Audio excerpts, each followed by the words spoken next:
This week, we reached a new level of stupid as this head-scratching train wreck of a dumpster fire comes to an end. I find myself happy that, after spending the past 8 weeks in hell, it's finally over. It's also over for Dr. Nutty. I would like to congratulate the worst doctor for having the worst run in the show's history, even outpacing Dr. Nasty, but more on the scraunch face of hate later. We start with Dr. Nutty either having a terrible fit of constipation or still plunging to his death. I personally am hoping for the latter. London is still in the middle of its slightly worse than average day in 2025, and then, suddenly, Dr. Nutty's sexually ambiguous friend from last Christmas shows up and saves the day. I really hate you right now. Dr. Nutty ends up back in the stupid time hotel, and even current year and olden times Ronnie are irritated at this turn into stupid town. Next we see Princess Zumi waking up from a night of banging whoever has the biggest wallet, and I'm just doing it for the money mommy says tomorrow is May the 24th. Wait, didn't we reach May 24th last week? Oh good, we get to go through all of this again.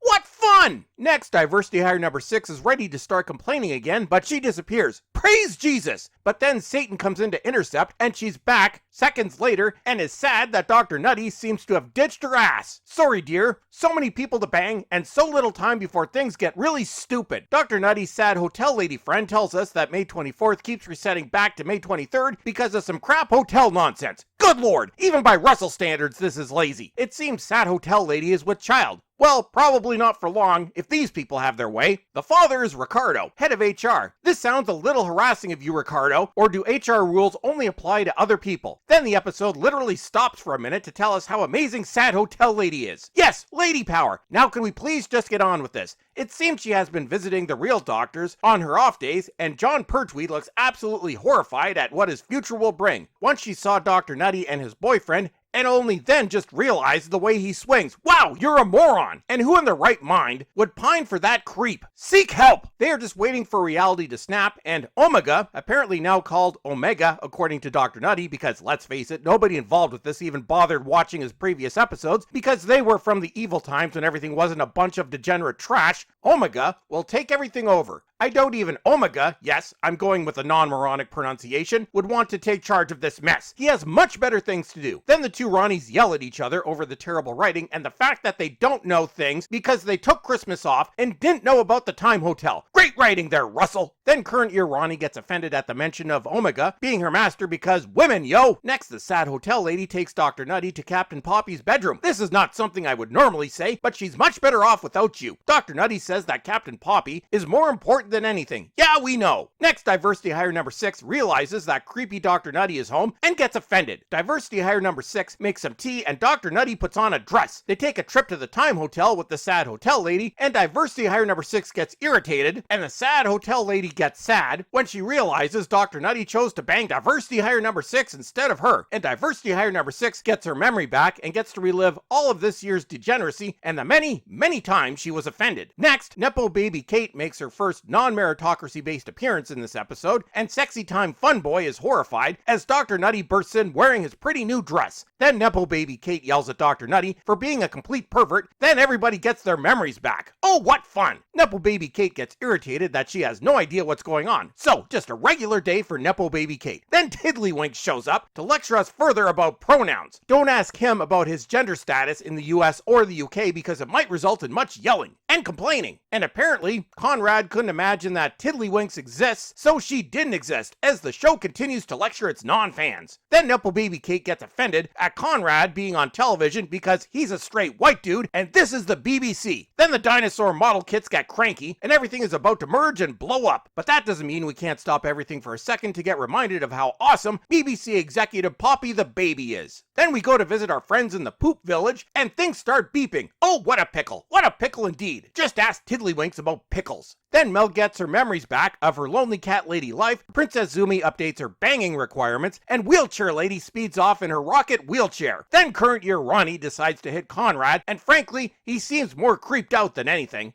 Then Princess Zumi is finished updating her list and goes to visit Dr. Nutty, and we get reminded of how awesome she is. I mean, she's white, but she's allegedly not a male, so she gets to avoid lectures this week. Then we get reminded of how awesome Wheelchair Lady is. Everyone is so awesome! Except Conrad. He's not awesome. He's just a yucky cootie head. Then Cat Lady Mel shows up, breaking all safety regulations and possibly killing someone by riding her scooter into the control room. Then Nipple Baby Kate puts her girl boss outfit on, and Dr. Nutty gets up in front of everyone with his stupid dress and explains the stupid plot, and Mel gets offended that the Ronnie's back, but at least it's not a white dude like Cootie Pants Conrad. Then, current year Ronnie shows up and receives a warm greeting from Dr. Nutty, in contrast to the white male villains this year. You know, the one that got turned into spunk and vacuumed, the one Dr. Nutty nearly tortured to death, and Cootie Pants Conrad, who got the angriest lecture of all time for not agreeing with the people that are better than the rest of us. The Ronnie calls Princess Zumi a stupid blonde Earth girl, and I find myself wondering what the problem is. Then everybody gets offended, especially Princess Zumi. Then current year Ronnie makes olden times Ronnie disappear back into her cage. Take that, you white devil! Omega is going to come up from the underworld, and Nipple Baby Kate reminds us of when her father fought Omega. Yes, too bad Daddy isn't around to give you another unearned victory. Current year Ronnie wants to use Omega to resurrect the Time Lords again and remake Gallifrey in her own image. Couldn't be any worse than modern day London. Then we learn that current year Time Lords are sterile and Captain Poppy is an impossibility. Can't have kids. Well, this is a leftist's wet dream. Unfortunately, we learn that Poppy is contaminated because her mother is diversity hire number 6. I'll let you insert your own joke here. Then current year Ronnie says that humans are like a fetish to Dr. Nutty.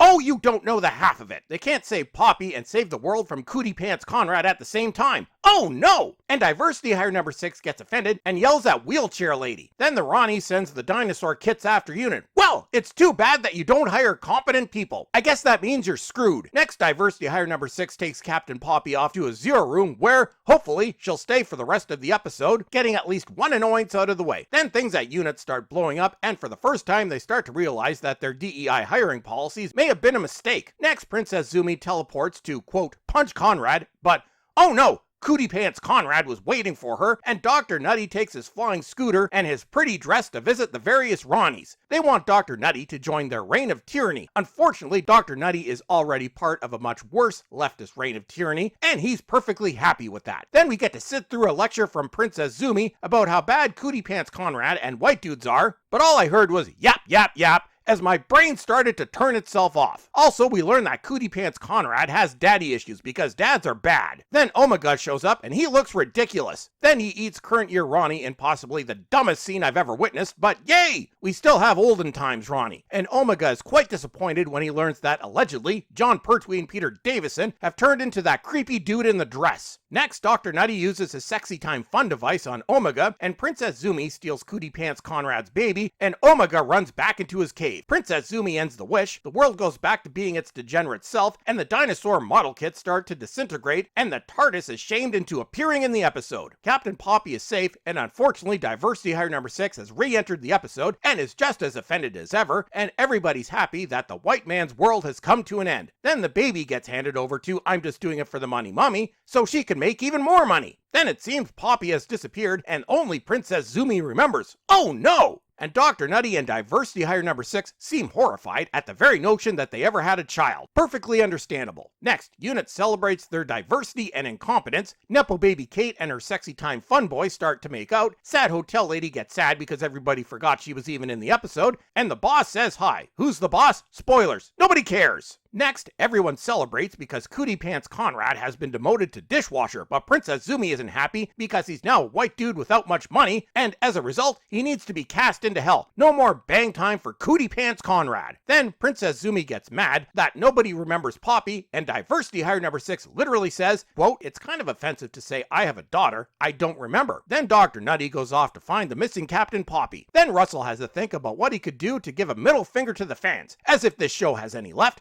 Okay, correction. What could he do to give a middle finger to the people that walked away from the show a long time ago, aren't watching, and couldn't care less what happens in the future? Well, my friends, it's our old friend Dr. Nasty. Then, those of us that did make the terrible decision of watching this episode get to experience our very own version of hell as we get to listen to these two banter. This is literally the worst scene ever in the history of terrible scenes. Then they go on about how awesome they are, and almost bang. God help us all. Oh, and we learned that Dr. Nasty loved Yaz in a very sexy way. Well, that should make the freaks happy. Then Dr. Nutty regenerates Captain Poppy back into existence, and we learn the secret of May the 24th. Diversity hire number 6 had to get home to babysit Poppy. Oh dear, she had to show parental responsibility, and some other dude is Captain Poppy's father. What a twist! Then we take our ultimate turn into Stupid Town. There were rumors about the regeneration scene, but I wrote it off thinking, yeah, Russell's a moron, but he couldn't be that stupid. Well, how wrong I was, as our favorite sex pervert regenerates into Billy Piper. So, Russell, how's this gonna work?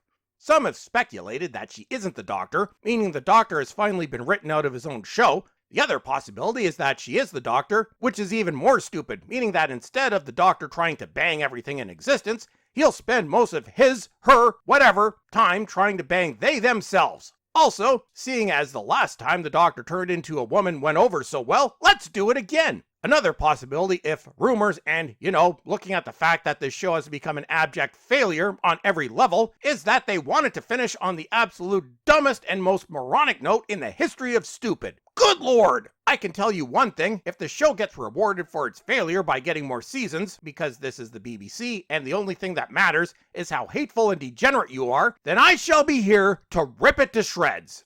And that's it for today. Don't forget to follow me on X, and until next time, piss off!